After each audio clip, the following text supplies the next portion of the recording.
January 25th, 2017 is a new starting point in the history of the Independent Republic of Kazakhstan. On that day, the president announced the initiative of another constitutional reform, the reform of the basic and main law of the state.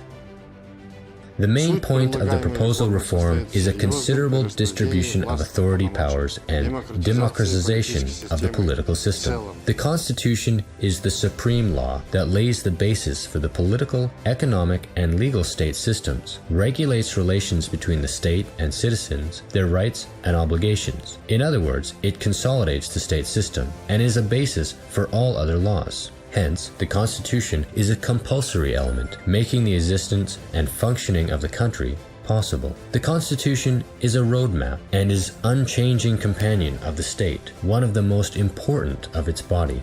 Consequently, over time, as the world changes and the country develops, it must adapt the Constitution to the changing external and internal conditions. The absence of the constitutional reforms signifies the slowing down and lack of the country's development, its marginalization in the world political, economic, and cultural processes. The Republic of Kazakhstan is a truly democratic, rule-of-law state, the people's will of which is decisive. The processes of the country's development and its integration into international relations are progressing fast and increasing the indicators of many countries.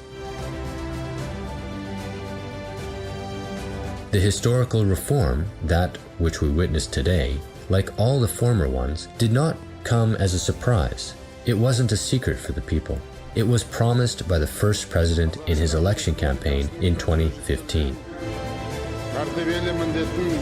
The academic and expert community was involved in its development. The amendments were submitted for the nationwide discussion, and on March 10, 2017, in Akorda, in a solemn atmosphere, the president signed the law on amendments and additions to the Constitution of Kazakhstan in public. As a result, changes to the main and other important laws have become urgent and necessary in the modern conditions. The main changes include delegation and reassignment of a number of presidential powers and other branches of the government, new and more extensive powers of the parliament to control government activities, additional guarantees of inviolability of sovereignty and independence of the republic, and additional guarantees of property inviolability. Such democratic changes give no chance to skeptics and negative forces that do not want our country to prosper. They do not give a reason for criticism. Our legislation with the main constitution is our common legacy.